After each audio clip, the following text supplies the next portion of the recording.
Hey guys, আসসালামু আলাইকুম। আজকে সন্ধ্যাবেলা হঠাৎ করে কোনো কিছু খেতে ইচ্ছা করতেছে। পরে ভাবলাম যে আজকে সন্ধ্যার দিকে কি খাওয়া যেতে পারে। পরে ফ্রিজের ভিতরে দেখলাম যে তালের রস ছিল, তারপরে ঘরের ভিতরে যেহেতু আটা আছে, তো পরে ভাবলাম যে তালের রস দিয়ে আর আটা দিয়ে সন্ধ্যার দিকে ঝটপটভাবে একটা ছোটোখাটো পিঠা বানিয়ে ফেলি, মানে বড়া আর কি।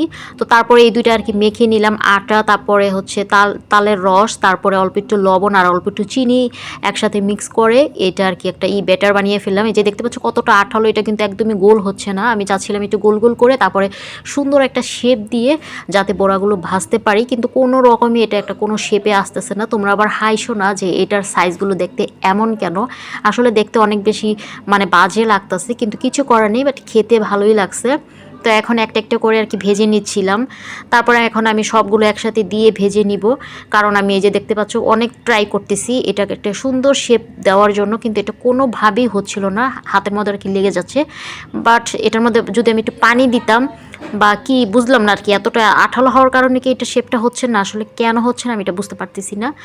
তো যাই হোক, কিছু করার নেই, মানে পেটে যাওয়ার কথা আর কি, যেটা খাওয়ার কথা সেটা হলেই হলো, মানে মজা হলেই হলো। আর এটা তো আমি অন্য কোনো মেহমানদের জন্য তৈরি করতেছি না, জাস্ট আমি নিজে ঘরের মানুষরাই খাবো। আলা এটা যেই শেপেরই হোক না কেন, খেতে মজা হইলেই হইলো। আর সন্ধ্যাবেলা একদম কম সময়ের ভিতরে যদি এরকম নাস্তা খাওয়া যায় তাহলে আর কি লাগে। দেখতে যেমনই হোক, দেখতে একটু বাজে লাগছে, ব্যাপার না। তারপরে এখন এক পিঠ হয়ে গেছে, আমি একটু কম চুলার আঁচটা রেখে তারপরে এক পিঠ আর কি করে নিছি, যেহেতু এটা একটু আটা সিদ্ধ হওয়ার তো একটা ব্যাপার আছে। আর ওই যে চুলার সাইডে তোমরা জুতা দেখতে পারতেছো, তো ওই জুতা দেখে আবার কেউ ভাইবো না যে চুলার সাইডে কেন জুতাটাকে আর কি ওয়াশ করে তারপরে এই চুলার সাইডে দেওয়া হয়েছে। আর আমি কিন্তু আমার নিজের বাসায় নেই, আমি আমার বোনের বাসায় আসছি। তো বোনের বাসায় দুপুরবেলা আসছি, খাওয়া দাওয়া করছি, করে আজকে ভাবতেছি যে আজকে রাতের বেলা থেকেই যাব। পরে আর কি সন্ধ্যাবেলা ভাবলাম যে কি খাওয়া যেতে পারে, পরে দেখলাম যে ফ্রিজের ভিতর আর কি আপুর তালের রস ছিল, তো এগুলো বের করে আর কি খাওয়াটা কমপ্লিট করে নিলাম, আমি ভেজে নিলাম তাড়াতাড়ি করে। আর এই যে কালারটা হয়ে গেছে সিদ্ধ, কালারটা একটু আমি সুন্দর করার জন্য একটু লালচে লালচে করে ভাজছি।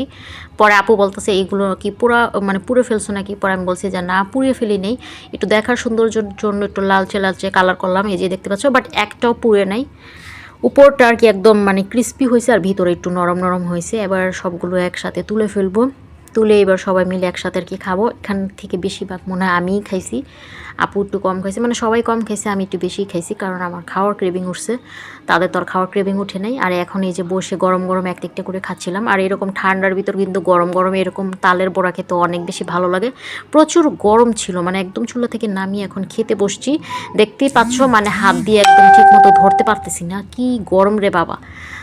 তোমরা আজকে সন্ধ্যার নাস্তায় কে কী খেয়েছো অবশ্যই কিন্তু কমেন্টস করে বলতে পারো আমাকে। আর ভিডিওটা ভালো লেগে থাকলে ছোট্ট করে লাইক অ্যান্ড কমেন্ট করে দিও। আল্লাহ হাফেজ।